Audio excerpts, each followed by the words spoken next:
بھی گھرانے سے ہے اور یہ چیز میرے خون میں شامل ہے. دین سے محبت، اسلام سے محبت میرے خون میں شامل ہے.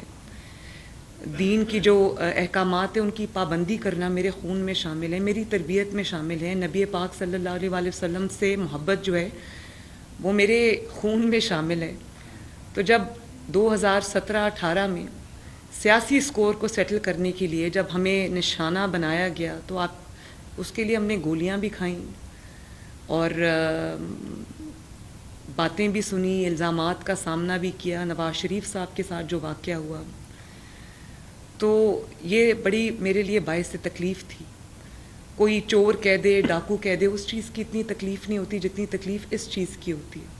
اور میری والدہ کا الیکشن تھا جب میرے والد کو انہوں نے ڈسکوالیفائی کیا تو میں اکیلی اپنی والدہ کہ ان کو کینسر ہو گیا تھا تو ان کو علاج کے لیے جانا پڑا، تو میں ان کی یہاں پر الیکشن کی مہم چلا رہی تھی.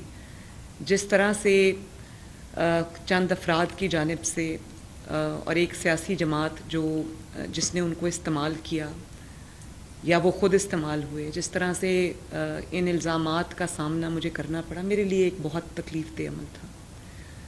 اور آپ نے دیکھا کہ احسن اقبال صاحب ایک بہت مذہبی گھرانے سے تعلق رکھتے ہیں. ان کی والدہ کی کیا ایک حیثیت تھی اور کتنی وہ ایک نیک خاتون تھی. ان کو بھی گولی ماری گئی، اللہ تعالیٰ نے ان کی زندگی بچا لی.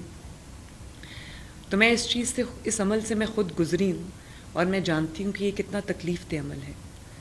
آپ نے صحیح فرمایا کہ جو مقدمات میں ڈیلے کی جاتی ہے اس میں جو الزامات ہیں ان کی سچائی کا تعین بھی ہونا چاہیے، سزا کا تعین بھی ہونا چاہیے.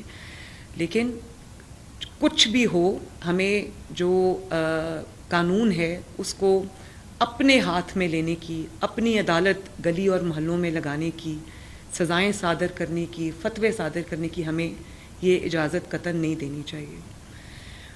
اور ایک اور بہت میرے لیے تکلیف دہ معاملہ ہے. مجھے اللہ تعالیٰ نے اس کرسی پہ بٹھایا ہے اور جیسے کہ میں نے آپ سے عرض کی کہ میرا جو فرض ہے وہ انصاف کرنا ہے. میری اپنی جتنی بھی عقل ہے، دانست ہے، اس کے مطابق میرا جو فرض ہے وہ انصاف کرنا ہے.